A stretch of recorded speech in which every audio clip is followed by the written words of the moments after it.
BRS MLA KTR మాట్లాడుతున్నారు, live చూద్దాం. చెప్పిన బట్టి విక్రమార్క గారు ఆనాడు ఫ్రీ అని ఇవాళ ఫీజు అడుగుతున్న పెద్దలు ఎవరైతున్నారో వీరందరినీ కూడా నేను విజ్ఞప్తి చేస్తా ఉన్నా, స్పందించండి. తప్పకుండా మీరు స్పందించి మీ వైఖరి మరి మార్చుకొని తప్పకుండా మీరు ముందుకు రావాలని విజ్ఞప్తి చేస్తూ, మరి ఈ వీడియోలు ఏవైతే బట్టి గారు చెప్పిన మాటలు, ఏదైతే సీతక్క గారు చెప్పిన మాటలు, ఉత్తమ్ కుమార్ రెడ్డి గారు చెప్పిన మాటలు ప్రతి గ్రామానికి ప్రతి పట్టణానికి కూడా సోషల్ మీడియా ద్వారా కూడా విస్తృతంగా పంపిస్తాం. వీళ్ళ ద్వంద్వ వైఖరిని, వీళ్ళ రెండు నాలుకల విధానాన్ని, ప్రతిపక్షంలో ఉన్నప్పుడు ఒకలాగా అధికారంలో ఉన్నప్పుడు మరొకలాగా మాట్లాడే వైనాన్ని కూడా ఎండగడతాము.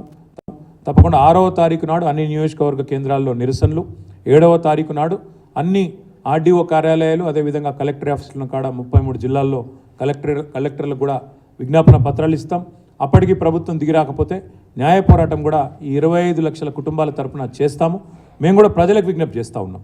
ఎల్ఆర్ఎస్ కట్టమని ఎవరైతే అధికారులు ఒత్తిడి చేస్తూ ఉన్నారో, ఫోన్లు చేస్తూ ఉన్నారో వారిని అడగండి, నిలదీయండి.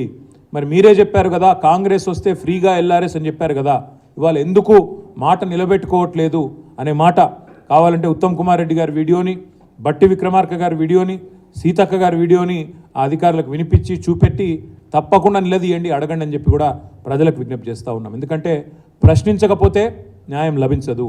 అధికారంలో రాగానే మాట మార్చిన కాంగ్రెస్ పార్టీ వైనాన్ని 25 లక్షల కుటుంబాలకు ఇవాళ ఒక్కొక్క కుటుంబం మీద లక్ష రూపాయల భారం మోపే ప్రయత్నాన్ని నిరసిస్తూ ఈ నిరసన కార్యక్రమాలను విజయవంతం చేయాలని చెప్పి బీఆర్ఎస్ పార్టీ క్యాడర్ మొత్తానికి కూడా విజ్ఞప్తి చేస్తూ మీకు కూడా మీడియాకు కూడా దయచేసి సపోర్ట్ చేయాలని చెప్పి కూడా విజ్ఞప్తి. ధన్యవాదాలు.